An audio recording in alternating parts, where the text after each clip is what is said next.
Et yo tout le monde, j'espère que vous allez tous très bien, parce qu'aujourd'hui nous allons parler de quelque chose de très intéressant dans l'univers du gaming. Je pense que vous êtes tous au courant maintenant, depuis plusieurs mois, voire même des années, on en parle, du cloud gaming, avec par exemple PlayStation Now, Shadow ou encore tout récemment Google Stadia.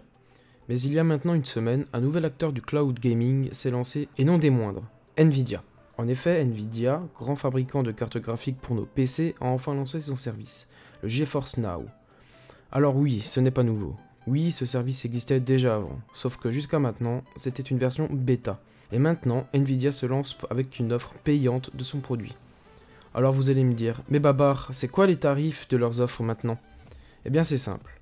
Une image vaut mieux que des mots.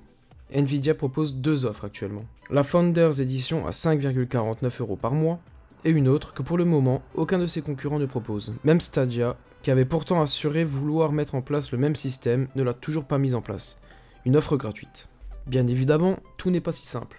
Et c'est pour cela que j'ai décidé de vous expliquer tout ça en une vidéo. Alors c'est parti.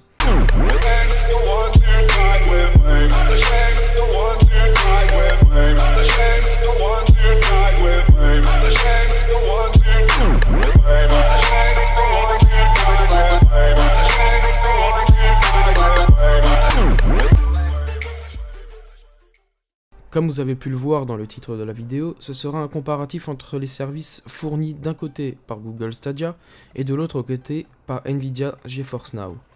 Et quoi de mieux pour commencer cette vidéo? Bah vous expliquer le système de bibliothèque de jeux.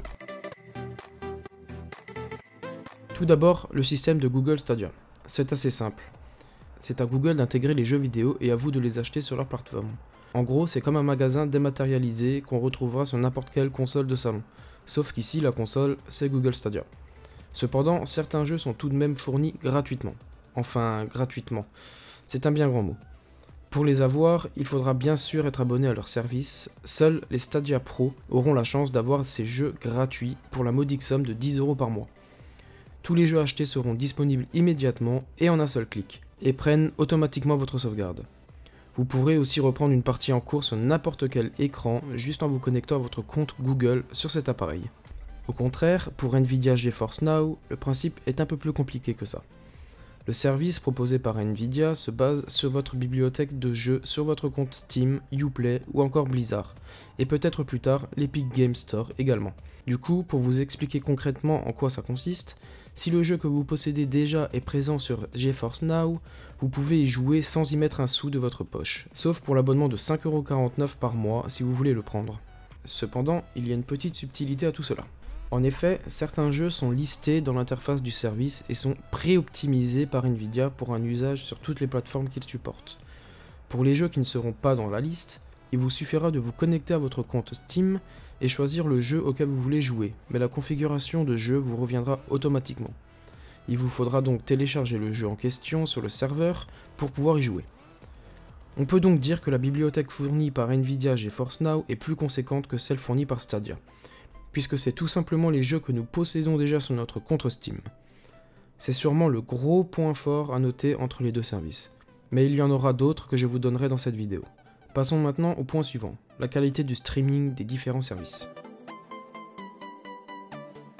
Vous le savez sûrement, Google Stadia promet dans sa version Pro un flux streaming jusqu'en 4K 60 fps. Cependant, un flux en 4K ne garantit pas que le jeu puisse tourner en 4K. En effet, les serveurs de Stadia tournent sous Linux et non pas sous Windows. Ce qui veut dire que les développeurs de jeux vidéo doivent adapter leurs jeux pour qu'ils puissent tourner correctement sur les machines. Les développeurs préféreront donc adapter la version console de leurs jeux vidéo, mais ces versions-là ne sont pas forcément capables de fournir de la 4K 60 fps. Pour ce qui est de Nvidia GeForce Now, c'est tout simplement une expérience PC. Je vous explique ça plus simplement. Les serveurs tournant cette fois-ci sous Windows, ils pourront tout bonnement profiter aussi bien de Vulkan que de DirectX. Ce qui fait que contrairement à Stadia, les versions que vous trouverez sur les serveurs seront tout simplement les versions PC de vos jeux. Si maintenant un jeu est capable de vous offrir de la 4K à 120 fps, il n'y aura pas de limite à la plateforme en termes de puissance. Cependant, il y a tout de même une limite pour le stream. GeForce Now propose au maximum de la 1080p 60 fps pour le moment. Nvidia explique ce choix en disant que la plupart des joueurs jouent en 1080p plutôt qu'en 4K, car cette dernière utilise trop de puissance graphique. ce qui est totalement vrai, et sur ce fait, je suis d'accord avec eux. Toutefois, Nvidia pourrait très bien changer cela très prochainement en ajoutant la possibilité de jouer en 4K 60 fps sur leur service. Pour conclure cette partie, je dirais que sur le papier, Google Stadia est clairement au-dessus. Cependant, comme ces deux services sont amenés à évoluer dans les prochaines années, et que tous les deux promettent l'apparition de la 4K, de la 8K et du 120 fps, je serais plus enclin à choisir Nvidia GeForce Now car plus stable. Comme vous le savez sûrement, et si vous ne le savez pas vous allez le savoir maintenant, Google Stadia n'est pas très gourmand en connexion. En effet, celui-ci demande au minimum 10 Mbps pour jouer en 720p 60 fps, 20 Mbps pour jouer en 1080p HDR 60 fps, ou encore 35 Mbps pour être dans des conditions optimales pour la 4K HDR 60 fps. Cependant, Nvidia GeForce Now demande quant à lui un peu plus de débit. En effet, le service réclame 15 Mbps pour la 720p 60 fps et 25 Mbps pour jouer en 1080p 60 fps. Le HDR n'étant pas encore supporté, celui-ci devrait montrer le bout de son nez durant l'année 2020. Les connexions réclamées entre les deux services de cloud gaming sont presque les mêmes, à quelques mégas près, donc clairement négligeables. Cependant, Nvidia perd l'avantage sur Google, de par le fait que celui-ci ne propose pas encore le HDR pour le moment, donc affaire à suivre. Google Stadia ne propose actuellement qu'une seule offre. Cependant, pour sa forme finale, le service devrait avoir deux choix. La version de base qui proposera aux utilisateurs la possibilité de jouer au maximum en 1080p 60 fps et qui sera gratuite. Et l'offre qui lui permettra de jouer en 4K HDR 60 fps, celle-ci se présentant sous la forme d'un abonnement, Stadia Pro, pour le prix de 9,99€ par mois. Les jeux quant à eux sont payants peu importe l'offre que vous choisirez, mais l'abonnement vous permettra d'avoir accès à un catalogue de jeux gratuits, accessible uniquement lorsque votre abonnement est actif. Ça ressemble beaucoup aux services proposés par le PlayStation Now ou le Xbox Live Gold. Je dis ça, je dis rien.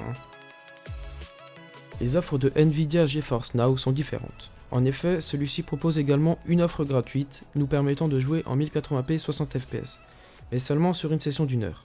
Une fois ce temps écoulé, le joueur devra se reconnecter pour pouvoir rentrer dans une file d'attente et pourra de nouveau jouer à son jeu.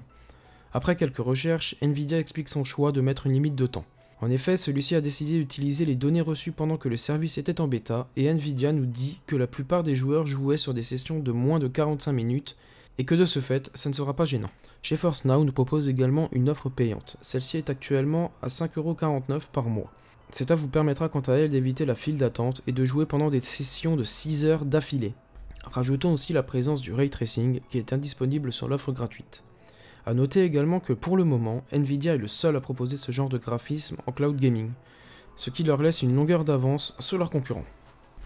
Pour conclure, je dirais qu'avec ce que nous savons aujourd'hui, force est de constater que si vous êtes déjà un joueur PC, GeForce Now est fait pour vous.